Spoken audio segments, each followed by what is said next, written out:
आसमान से बरसता बारूद, धमाके की आवाज,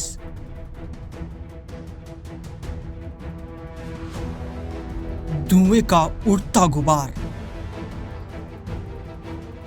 चीख पुकार और 15 लोगों की मौत।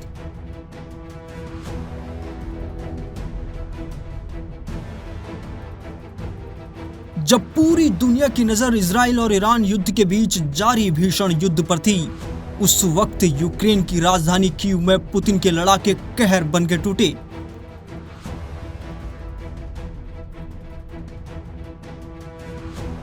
रूस ने यूक्रेन पर एक साथ 440 से ज्यादा ड्रोन और 32 मिसाइलों का इस्तेमाल किया। इस हमले में कीव के 8 जिलों की रिहायशी इमारतें तबाह हो चुकी हैं। एक अपार्टमेंट की पूरी इमारत का हिस्सा गिर चुका है, जिसमें अभी भी कई लोगों के दबे होने की आशंका है। रूस ने न सिर्फ कीव में बल्कि उसके साथ ओदेशा, जापोरिजिया, चेरनिहिव, जतोमर, किरावोहराद और माइकोलाइव जैसे कई इलाकों पर भी रात भर हमले किए। अब तक 15 लोगों के मारे जाने और 75 से ज्यादा लोगों के घायल होने की पुष्टि हो चुकी है। राहत और बचाव काम अब भी जारी है। रूस के इस हमले को यूक्रेन के राष्ट्रपति जेलेंस्की ने आतंकी हमला बताया है और कहा है कि अब अमेरिका, यूरोप और पूरी दुनिया को इसका जवाब देना होगा। उन्होंने साफ कहा है कि जब तक रूस को इसकी कीमत नहीं चुकानी पड़ेगी, पुतिन युद्ध जारी रखेंगे।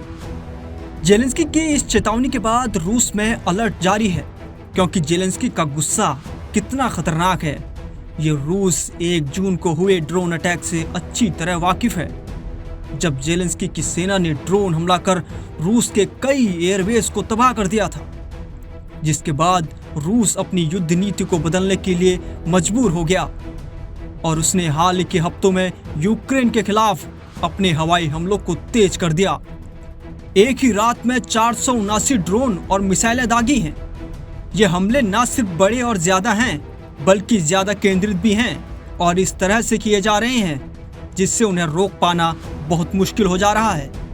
रणनीति बदलते हुए रूस अब अपने ड्रोन को पहले से ज्यादा ऊंचाई पर उड़ा रहा है, ताकि यूक्रेन की सेना की मशीन गनों की रेंज से उसे बाहर किया जा सके। इसके साथ अब रूस यूक्रेन पर अपने ड्रोन से हमला कर रहा है, जो यूक्रेन को ज्यादा नुकसान पहुंचा रहे हैं और इसका अंजाम अब यूक्रेन भुगत रहा है।